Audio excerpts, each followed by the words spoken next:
ദേശീയ വ്യാപാര ദിനാചരണത്തിന്റെ ഭാഗമായി വ്യാപാരി വ്യവസായി ഏകോപന സമിതി രാജാക്കാട് യൂണിറ്റിൽ പതാക ദിനാചരണം സംഘടിപ്പിച്ചു. രാജാക്കാട്ടിൽ നടന്ന പരിപാടി യൂണിറ്റ് പ്രസിഡന്റ് VS ബിജു ഉദ്ഘാടനം ചെയ്തു. തുടർന്ന് കരുണാഭവനിലെ അന്തേവാസികൾ ഭക്ഷ്യ ഉൽപ്പന്നങ്ങളും എത്തിച്ചു നൽകി. വ്യാപാരി വ്യവസായി ഏകോപന സമിതിയുടെ സ്ഥാപക ദിനത്തിൽ സന്നദ്ധ സേവന പ്രവർത്തനങ്ങൾക്ക് കൂടി മുൻതൂക്കം നൽകിയാണ് വ്യാപാരികൾ വിവിധ പരിപാടികൾ ജില്ലയിലാകെ സംഘടിപ്പിച്ചത്. ഇതിന്റെ ഭാഗമായി രാജാക്കാട് യൂണിറ്റിന്റെ നേതൃത്വത്തിൽ പതാക ദിനാചരണം സംഘടിപ്പിച്ചു. യൂണിറ്റ് പ്രസിഡന്റ് VS ബിജു ഉദ്ഘാടനം നിർവഹിച്ചു. വ്യാപാരികളുടെ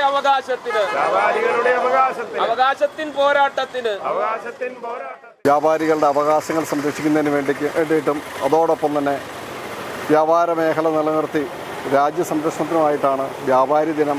എല്ലാ ആളുകൾക്കും ഓരോ ദിവസവും ഓരോ വ്യവസായങ്ങൾക്കും ഓരോ ദിനങ്ങൾ നമ്മൾ രാജ്യത്ത് ആഘോഷിക്കുന്നുണ്ട്.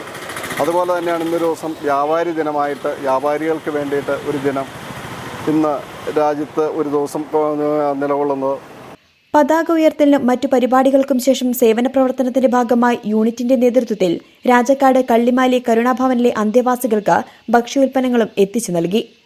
Secretary Sajimon Kottakkal, treasurer VC Johnson, Siby Kochuvellatt, Asha Sasikumar, Jaya Mahesh, Gracy Xavier, Benny Joseph, Pratheesh, Muraleedharan Nair, Mahesh, Abdul Kalam തുടങ്ങിയവർ പങ്കെടുത്തു. City vision, Rajakkad.